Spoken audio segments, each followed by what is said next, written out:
रेत की तरह है, तो फिसलता जरूर है। धैर्य के साथ चलो, क्योंकि ये वक्त है, बदलता जरूर है। दोस्तों, मेरा नाम है जिग्नेश पानसरिया और एक बार फिर से इस YouTube चैनल पर आप सबका हार्दिक स्वागत। दोस्तों, आज हम बात करने वाले हैं कि इंसान किस दौर में जीता है। अलग अलग लोग हैं जो अलग अलग दौर में जीते हैं। कुछ लोग होते हैं जो पास्ट में जीते हैं, कुछ लोग प्रेजेंट में जीते हैं और कुछ लोग हैं जो फ्यूचर। वर्तमान में जो लोग जीते हैं वो भी ठीक है, फ्यूचर में जो लोग जीते हैं वो अच्छा है, पर जो लोग पास्ट में जीते हैं वो सबसे ज्यादा बुरा है। क्योंकि आप पिछली बातों को याद कर करके कभी अपना पास्ट को बदल नहीं सकते, वो सिर्फ आपको दुख देगा। वर्तमान में जीते हो तो आप खुश होगे, और फ्यूचर में अगर आप जीते हो तो आप खुश भी होंगे और आप सुखी भी। दोस्तों, एक ऐसी स्टोरी मैं आपके साथ शेयर करना चाहता हूं कि आपको पता चलेगा कि आज हम किस दौर में जी रहे हैं और हम कौन से स्टेट में जी रहे हैं, और उस दौर से हम क्या नया कर सकते हैं ताकि हमारा फ्यूचर कुछ अच्छा डिजाइन। दोस्तों, ये कहानी है एक ऐसे राज्य की जहां पे एक नियम था कि वहां का जो राजा बनता था उसको 5 साल दिए जाते थे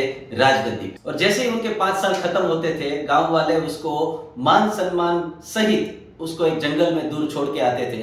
फिर उसको कभी राज्य में आने की मंजूरी नहीं, मतलब उसका बाकी का जो जीवन था वो जंगल में ही बिताना पड़ता था। जंगल में आप सब लोग जानते हो कि जंगल में उसकी पिछली जिंदगी कैसी रही हो। तो जो पुराने वाला राजा था उसका 5 साल खत्म होने की कगार पर था, तो गांव वालों ने नए राजा की शोध चालू कर, पर गांव में से कोई भी इंसान राजा बनने के लिए तैयार नहीं। कौन ऐसा चाहेगा कि 5 साल मजे से जियो और बाकी की जो जिंदगी है वो भटकते भटकते जियो। पर गांव में एक बहुत बुद्धिशाली इंसान था। सब लोगों ने उसको मनाया, उसको विनंतियां की कि बॉस आप राजा बन जाओ। बहुत लोगों ने बोला, उसके बाद वो इंसान ने भी सोच लिया कि चलो कोई बात नहीं, ठीक है, और उस इंसान को राजा बना दिया गया। दोस्तों, जैसे ही वो राजा बना, उन्होंने अपने मंत्रियों को बुलवाया और कहा कि मुझे वो जंगल देखना है जहां पे 5 साल के बाद आप राजा को छोड़ के आते। और जब वो उस जंगल पे जाने के लिए निकला तो उन्होंने रास्ते में देखा तो एकदम घना जंगल है, कुछ नहीं है वहां पे। बड़े बड़े वृक्ष है, घटाए है, छोटी छोटी सड़कें हैं, और रास्ते में कहीं कहीं तो कंगाल भी पड़े थे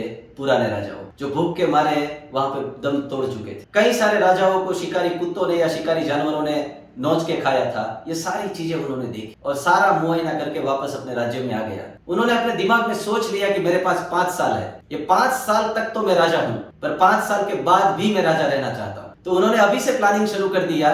जंगल में जितने ऐसे पेड़ थे जो पेड़ कुछ काम के नहीं थे उसको हटवा दिया वहां से। मतलब जंगल को जितना क्लीन कर सकता था उतना क्लीन किया, इतने ही पेड़ पौधे रहने दिए जितनी उसकी जरूरत थी। उसके बाद काम किया वहां पे रोड बनाने का, बड़े बड़े अच्छे अच्छे रोड बना दिए, एग्रीकल्चर लैंड डेवलप की उधर, और 5 साल में दोस्तों वहां पे एक रहने लायक जगह बना दी। कुछ पैसों का सेविंग भी करना स्टार्ट कर दिया, और ये सारा वो इसलिए कर पाया क्योंकि 5 साल तक वो राजा था और राजा कुछ भी कर सकता है। और जब 5 साल उनके खत्म होने वाले थे तो बहुत ही खुश था।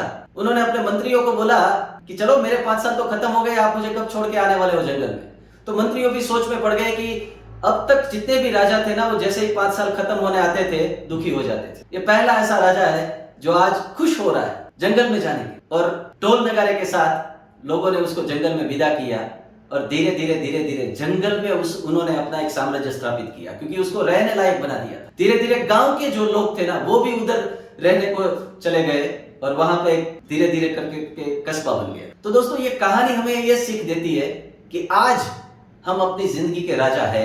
अभी हम जो चाहे वो कर सकते हैं। कुछ टाइम के बाद सिचुएशन ऐसी हो जाएगी कि हम चाहकर भी कुछ नहीं कर सकते, क्योंकि आज हमारे पास एनर्जी है, आज हमारे पास यौवन है, युवान है हम, आज हमारे पास टाइम है, आज हमारे पास अच्छा माइंड है, हम कुछ भी कर सकते हैं। जैसे जैसे हमारी उम्र बढ़ेगी एक टाइम आएगा कि ये सारी चीजें हमारे पास कम होती चली जाएगी। तो आज हम राजा है, आज हमारे पास पूरा टाइम है, हम जो चाहे कर सकते। तो दोस्तों, आप इस टाइम पर पास्ट की बातों को याद करके अपना पास्ट नहीं बदल सकते, पर वर्तमान में कुछ ऐसे काम कीजिए जिससे आप अपना फ्यूचर जरूर बदल सकते हो। तो इस कहानी का समझाने का तात्पर्य यही था दोस्त, कि आज हमारे पास जो टाइम है उसकी कीमत कीजिए और प्रोडक्टिविटी काम कीजिए। थैंक यू सो मच दोस्तों। आई होप आज इस कहानी से आपको बहुत कुछ अच्छा जानने को मिला होगा, और जो भी आपको नई सीख मिली है वो नीचे कमेंट करके मुझे जरूर बताइए, और ऐसी ही कहानियां और लेके आता रहूंगा हर रोज आपके साथ। कल फिर मिलेंगे, तब तक के लिए दीजिए इजाजत। Thank you so much. जय हिंद, जय भारत।